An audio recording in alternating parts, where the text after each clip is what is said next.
Don't you step on a snake. Don't you ride in a plane. Don't you eat a steak.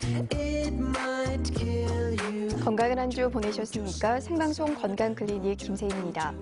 무릎에 욱신거리는 통증이 나타나고 걷기가 힘들어지는 무릎 관절염. 주로 40대 중장년층에 접어들기 시작하면서 발생이 되고 60대가 되면 증상이 심해지기 쉽습니다. 계단을 오르내릴 때 통증이 느껴지고 또 움직일 때마다 무릎에서 소리가 나거나 또 거동이 불편해진다면 퇴행성 관절염을 의심해 봐야 되는데요. 퇴행성 관절염은 조기 치료가 중요합니다. 그래서 오늘 생방송 건강클리닉에서는 무릎 퇴행성 관절염의 진단과 또 치료에 대해서 자세히 알아보는 시간 마련했습니다. 오늘도 여러분을 위한 상담 전화 열어놓고 있습니다. 무릎 퇴행성 관절염의 진단과 치료에 대해서 궁금증 있으신 분들은요. 250-5100번, 5200번으로 전화 주시면 되겠습니다. 오늘의 시간 무릎 퇴행성 관절염의 진단과 치료에 대해서 자세하게 상담해 주실 분 소개해드리겠습니다. 정형외과 전문의 이재율 선생님 나오셨습니다. 선생님 반갑습니다. 반갑습니다. 주변에 무릎 관절염으로 고생하시는 분들 꽤 많습니다. 나이가 들면서 노화로 발생하는 질환이라고 알고 있는데요. 이게 가장 흔한 질환 중에 하나라고요. 네, 퇴행성 관절염은 기본적으로 무릎 관절에 염증이 생기고 오랜 기간 마모되고 손상되어서 통증이 생기는 질환입니다. 이것은 사람에게 가장 흔히 오는 질환으로 알려져 있는데요.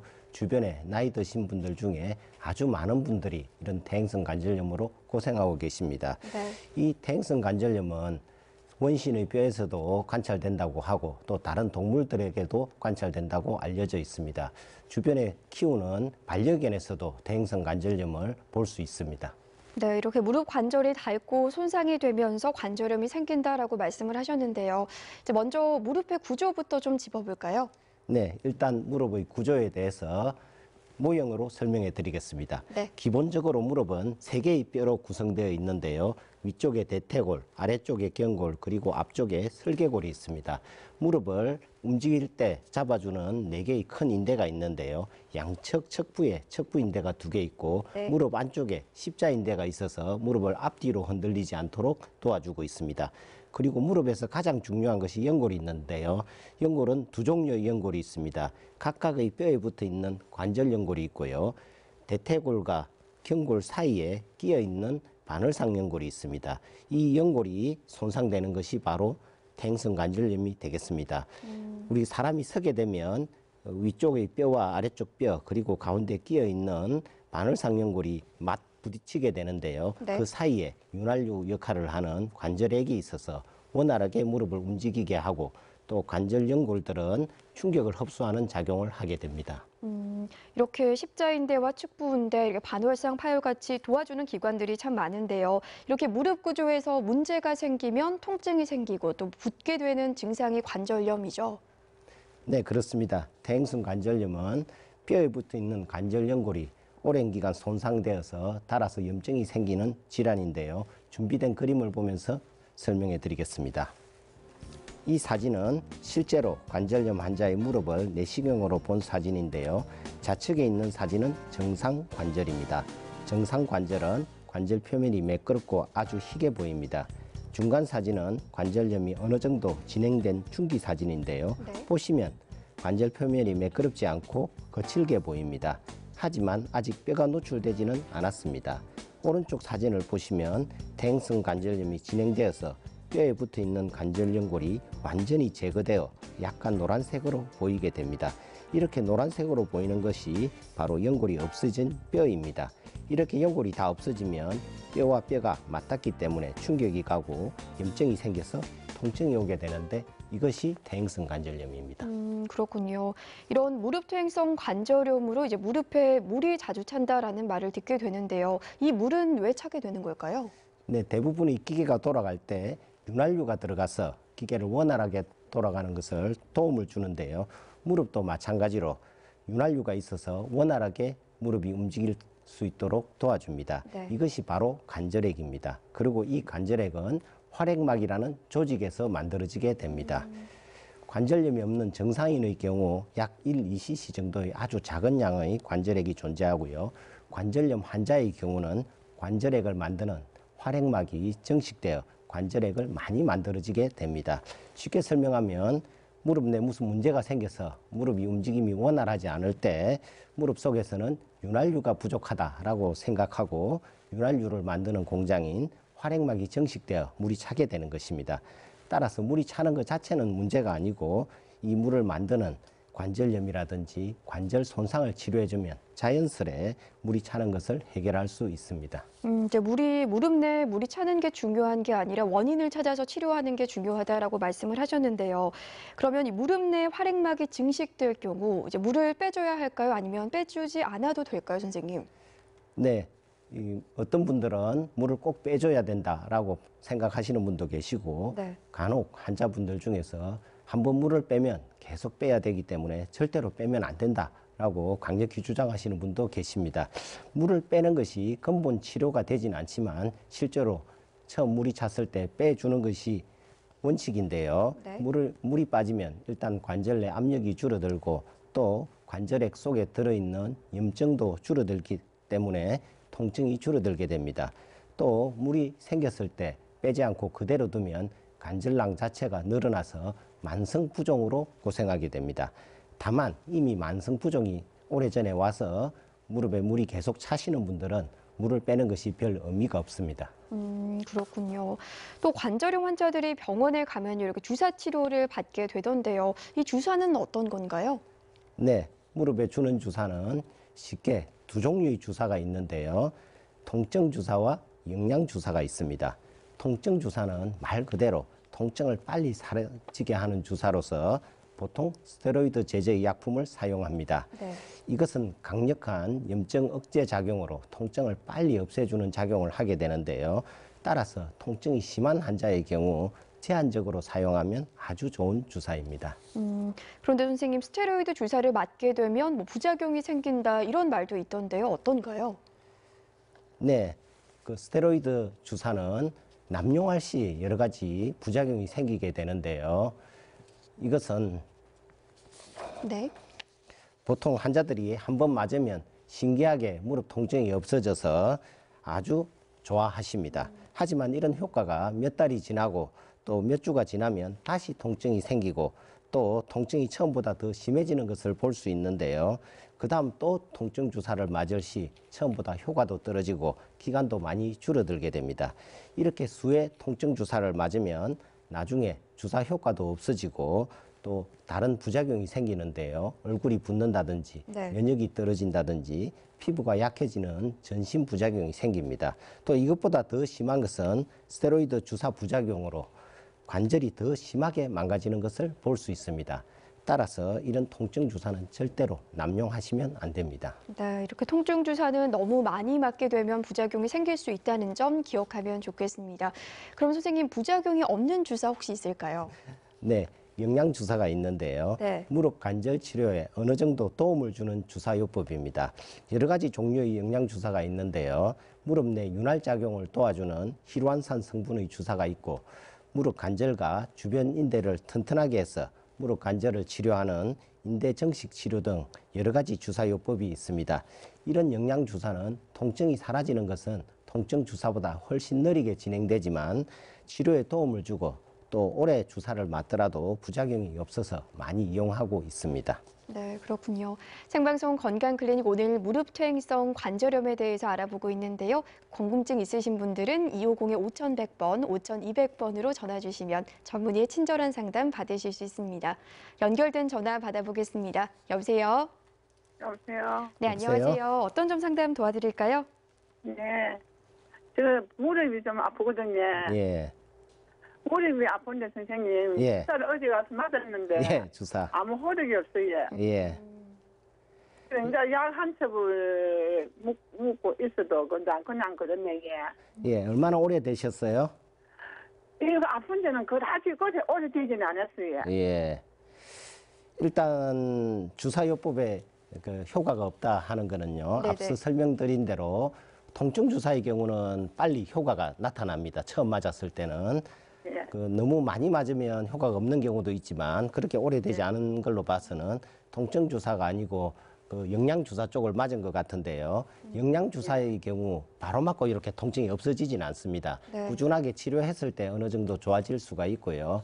그리고 그것보다 더 중요한 것은 지금 상황이 어떤 건지, 뭐 무슨 대행성 관절염인지 아니면 연골 손상이라든지 빨리 진단을 하는 것이 더 중요하겠습니다. 예, 그 주사 사진을 찍었는데요. 예. 사진 MRI 찍어봤거든요. 아, 그러네요. 정밀검사 하셨네요. 예, 이거 보면 이제 그 선생님이 좀 작았다 하면서 아. 좀 조심하고 발 운동을 이걸 해갖고 이렇게 돼갖고 얼음 찜질하고. 예. 그 선생님 싶은 대로 해도 뭐 별 큰 차도가 없네. 예. 네, 일단 퇴행성 관절염이 그 MRI 촬영으로 인해서 진단이 된 상황인데요. 네. 퇴행성 관절염 치료에는 기본적인 주사요법, 물리치료요법, 또 운동치료, 간단한 것부터 수술치료까지 아주 종류가 많습니다. 네. 일단 주사요법을 먼저 시행해 보시고 예. 효과가 없다든지 하면 또 다른 치료, 뭐 수술요법이라든지 맨 마지막 단계는 인공관절이 됩니다. 네. 이런 여러 가지 단계별로 치료를 해보시는 게 좋겠습니다.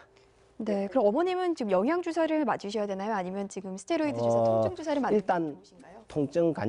통증이 오고 네. 관절염이 오신 분 중에서 통증이 아주 심한 분들은 우선 통증 주사를 맞는 것도 아주 좋은 방법입니다. 하지만 이것은 계속적으로 할 수 없기 때문에 장기적으로 보면 영양 주사를 하는 것이 더 좋습니다. 네, 어머니 아, 예. 지금 맞고 계시는 이 영양 주사 꾸준히 맞아보시면 좀 좋을 것 같습니다. 또 궁금증 네. 있으신가요? 여보세요. 네네. 여보세요? 영양주사 갖고 병원에서 이야기도 하고 안 하고 줍니다. 네, 대부분 통증 주사 같은 경우는 통증이 없어진다라고 얘기를 하고 이렇게 주사를 주고요.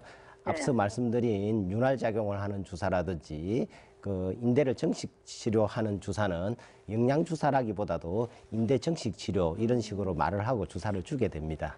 네, 어머니.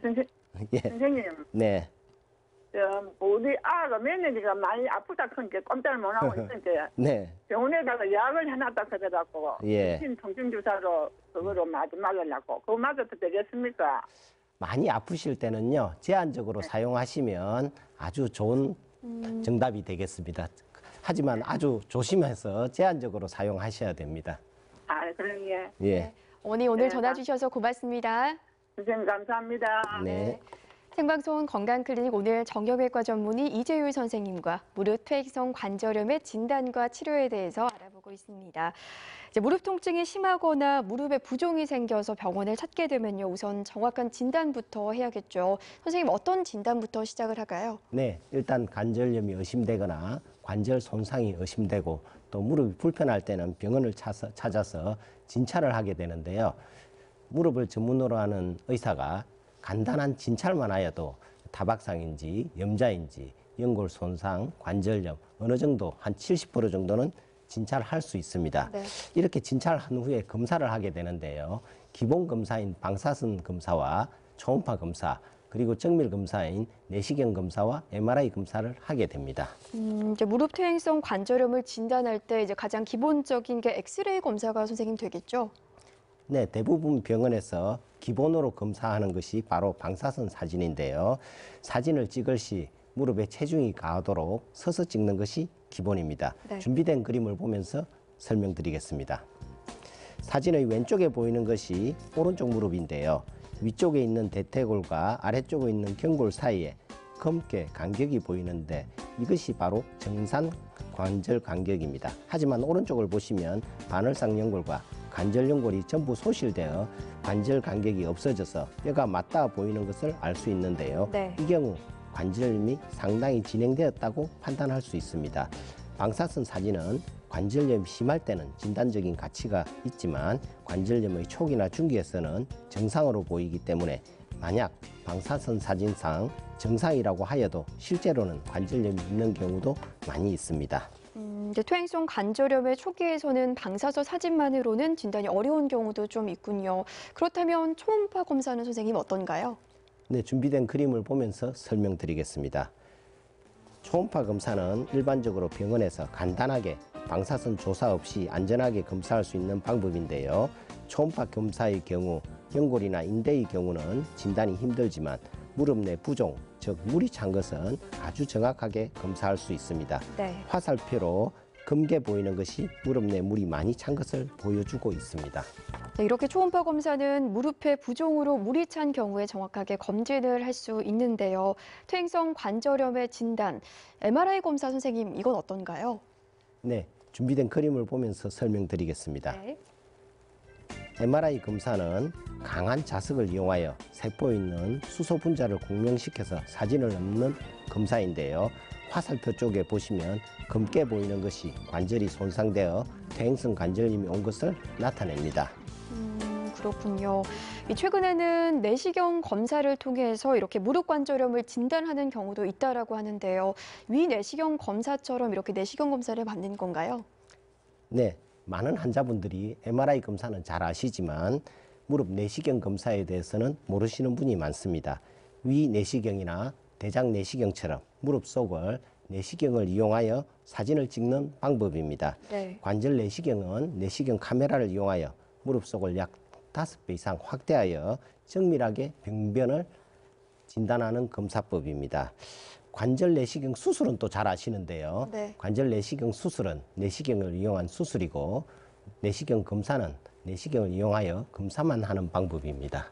이제 무릎 관절 속에 내시경을 넣어서 이제 직접 확인해 보는 게 검사 방법이라고 말씀을 하셨는데요.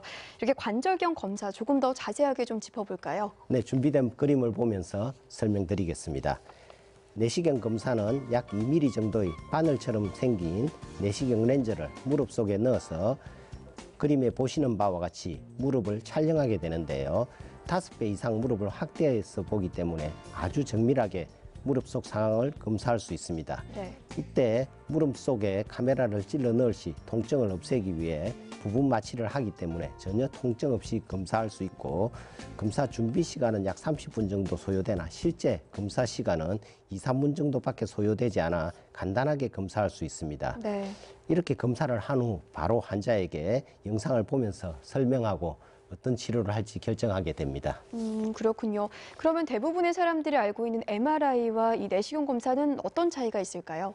네, 일반적으로 정밀 검사는 MRI와 내시경 검사가 있는데요. 서로의 장단점이 있습니다. 네. 내시경 검사는 무릎 내 연골이나 관절의 상태는 가장 정확하게 볼 수 있는 장점이 있고 또 가격도 MRI보다 저렴합니다. 이에 반해 MRI 검사는 내시경으로 볼 수 없는 무릎 주변 뼈의 상태나 근육 인대 상태를 정확하게 볼 수 있다는 장점이 있지만 네. 관절 내부의 연골 상태는 내시경보다 정확도가 떨어집니다. 상황에 따라서 두 가지 검사를 모두 할 수도 있지만 일반적으로 한 가지 검사만 하게 되는데요. 관절 내부의 연골이나 관절염에 대한 검사는 내시경 검사를 우선으로 하는 것이 더 좋고 또 무릎 관절 밖에 있는 근육이나 인대의 상태를 알고 싶을 때는 MRI를 우선적으로 하는 것이 좋습니다. 그렇군요.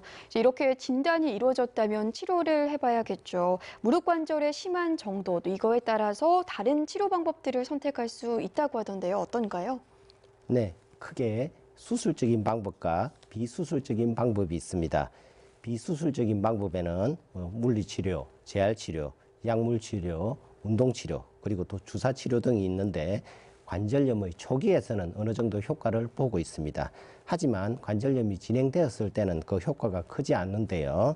수술적인 방법으로 넘어가야 합니다. 네. 수술적인 방법은 크게 두 종류의 수술이 있는데 내시경 수술이 있습니다. 이것은 관절 상태가 그렇게 나쁘지 않고 초기인 경우에 관절경을 이용하여 수술을 하는 방법이고 또 관절 상태가 너무 안 좋아서 내시경 수술이 불가할 때는 인공관절 수술이 있습니다. 쉽게 설명하면 네. 내시경 수술은 고쳐서 수리해서 쓰는 방법이고 네. 인공관절 수술은 수리가 안 될 때 부품을 완전히 교체하는 방법이 되겠습니다. 그렇군요. 이제 관절염 초기에는 물리치료, 약물치료, 이렇게 주사 등으로 치료를 해볼 수 있겠지만 조금 더 진행이 된다면 인공수술 전에 내시경으로 관절을 재생하는 치료를 해볼 수 있다라고 말씀을 하셨습니다. 조금 더 자세하게 좀 선생님 설명을 해주시겠어요?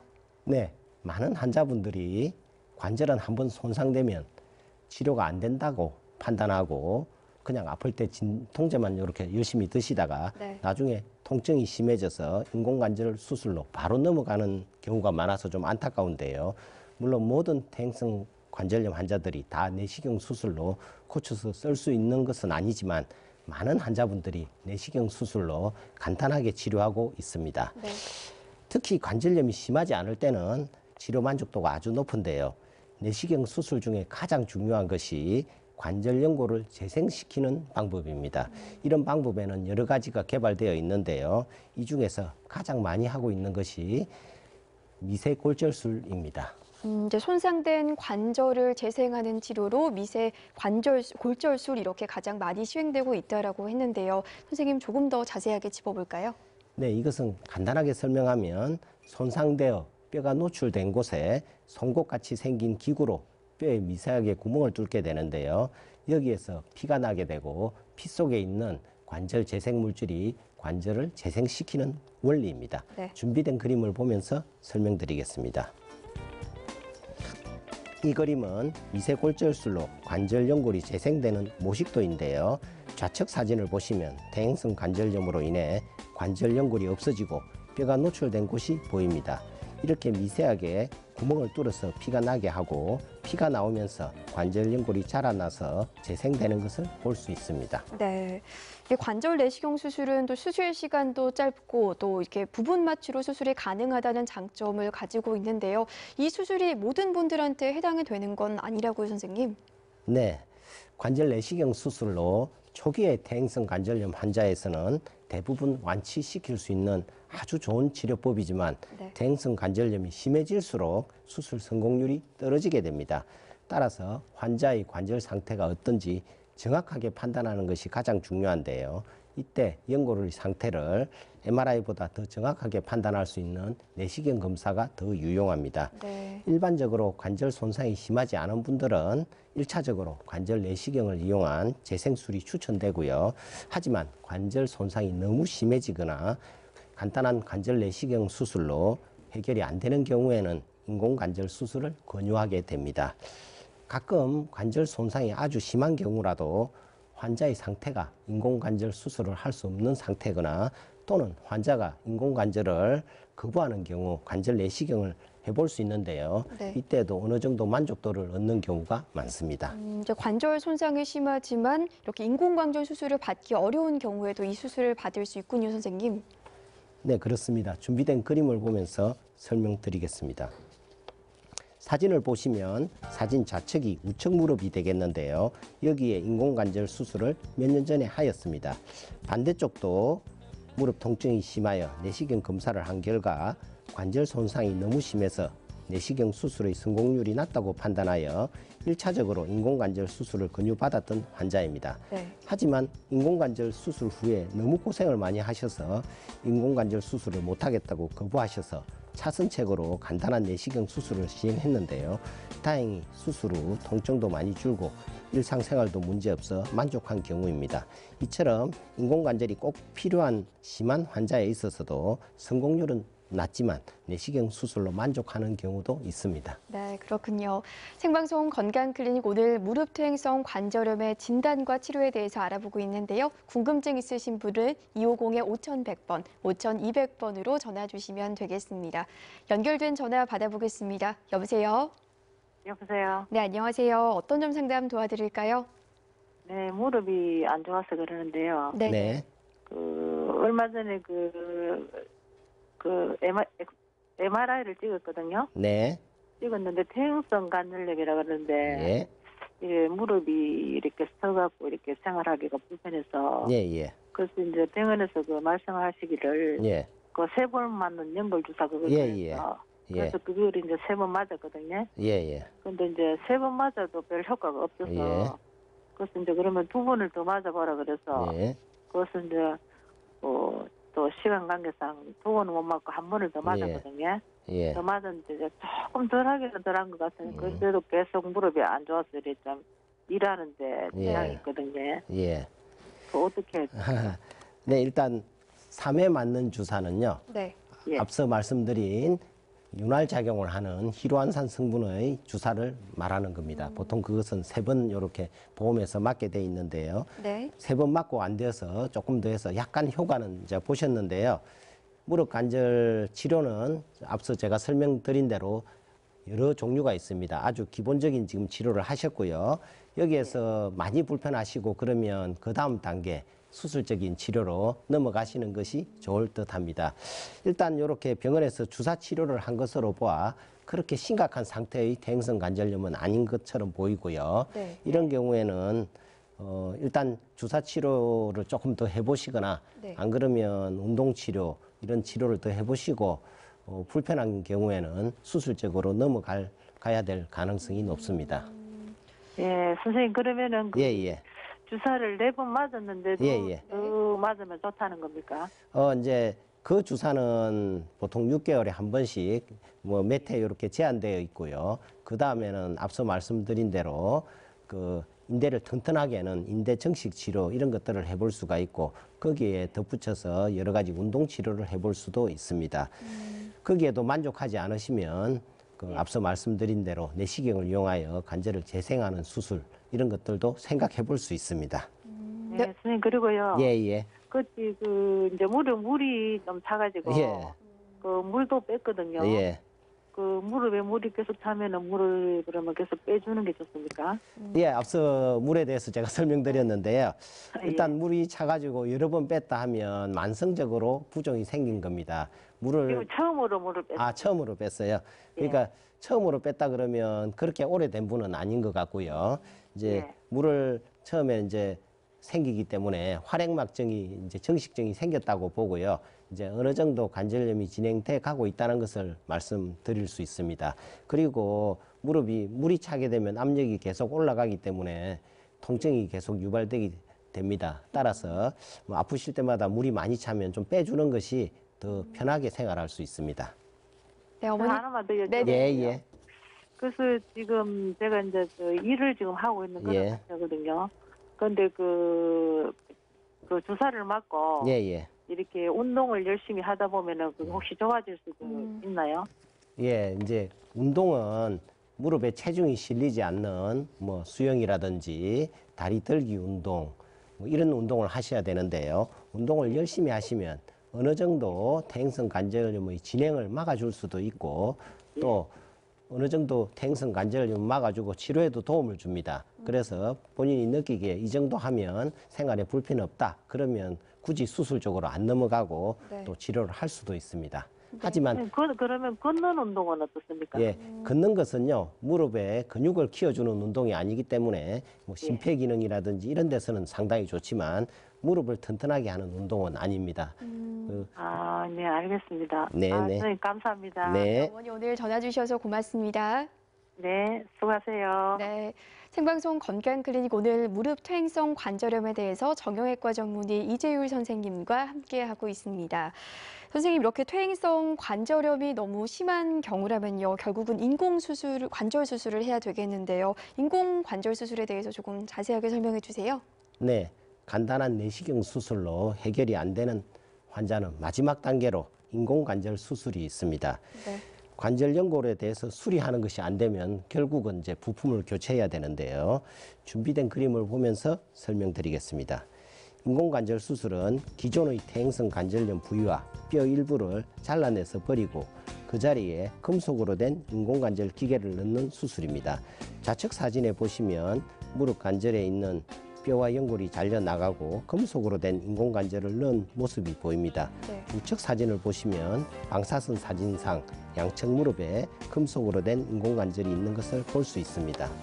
선생님, 그러면 이렇게 인공 관절 수술을 할 때요, 조금 좀 주의해야 하는 부분이 있을까요?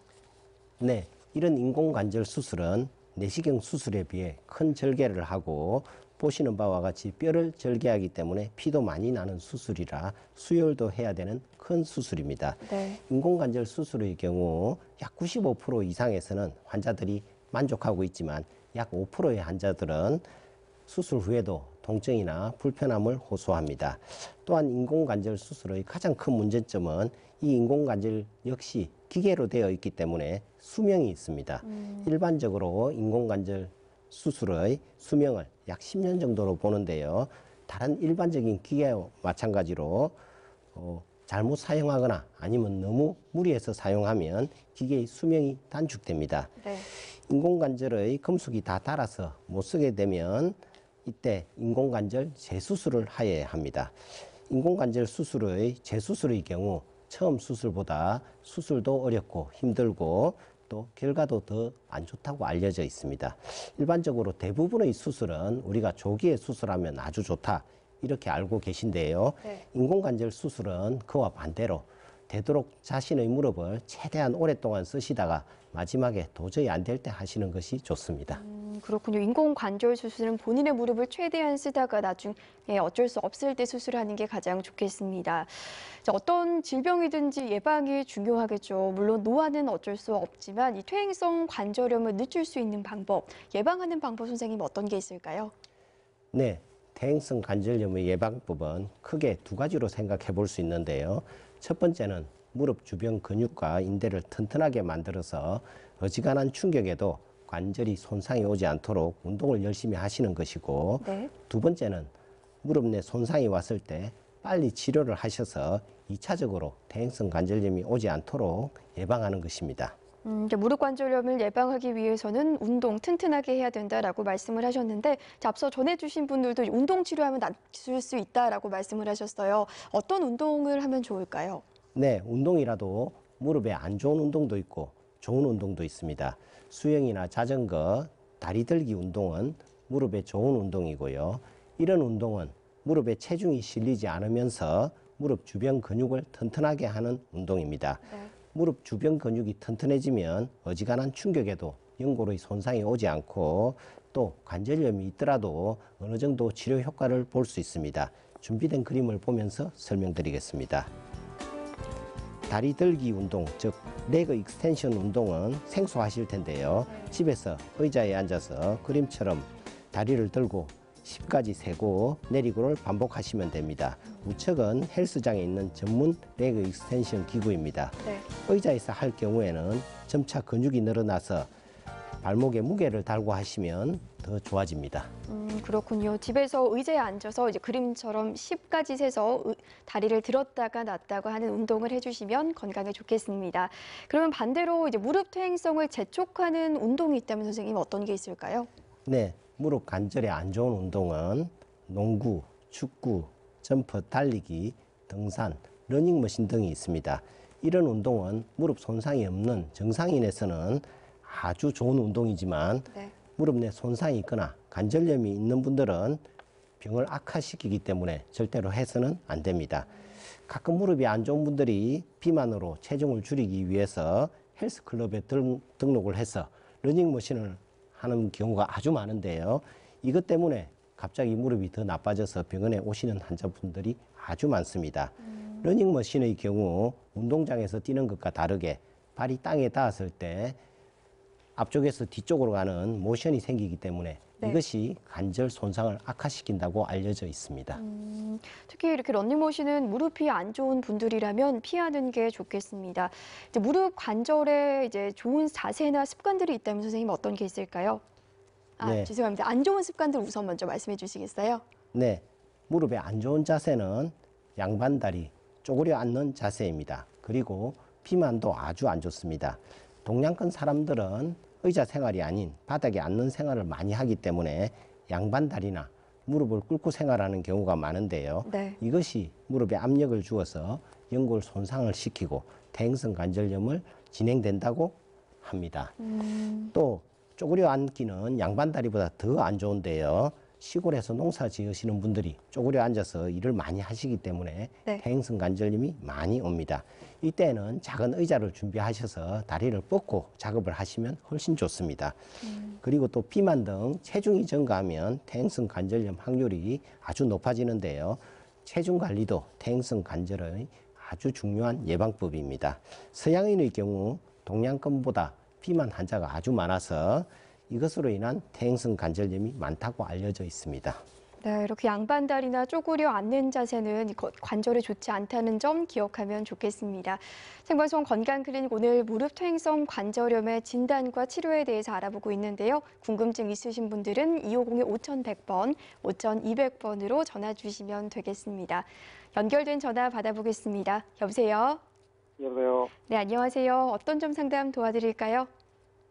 왼쪽 무릎이 안 좋아가지고. 예, 네. 예, 예. 그 2010년 17 작년 3월경 돼가지고 네. 그 왼쪽 무릎이 안 좋아가지고 정형외과에 들렸으면 엑스레이를 찍었더니 퇴행성 관절염이라고 치료를 하고 예. 그래서 거기서 연골 주사를 일주일 간격인 거 2대인가 3대인가 맞고 예.